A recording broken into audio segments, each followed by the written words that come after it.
ಯಾಕೆ ಏನಾಯ್ತೆ? ಏನೋ ಯೋಚನೆ ಮಾಡ್ತಾ ಇದೀಯಾ? ಏನ್ ಗೊತ್ತಾ, ಹ್ಮ್ ನಮ್ಮಪ್ಪ ನನಗೆ ಮದ್ವೆಗಿಂತ ಮುಂಚೆ ನಾನು ಏನ್ ಕೇಳಿದ್ರು ಏನು ಕೊಡ್ತಿರ್ಲಿಲ್ಲ, ಎಲ್ಲ ಕೊಡಿಸ್ತಿದ್ರು.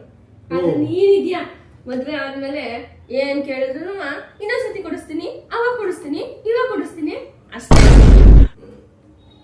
ಮದ್ವೆಗಿಂತ ಮುಂಚೆ ನಿಮ್ಮ ಅಪ್ಪನ ಹತ್ರ ಏನೇನ್ ಕೇಳ್ತಾ ಇದ್ದೆ?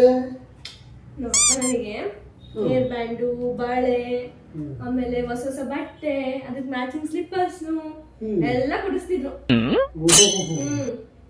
ಮದ್ವೆ ಆದ್ಮೇಲೆ ನನ್ನ ಹತ್ರ ಏನೇನ್ ಕೇಳ್ತಾ ಇದೀಯಾ? ಅಂತ ಜಾಸ್ತಿ ಏನಿಲ್ಲ, ಒಂದ್ ಗೋಲ್ಡ್ ನೆಕ್ಲೆಸ್, ಗೋಲ್ಡ್ ಬಳೆ,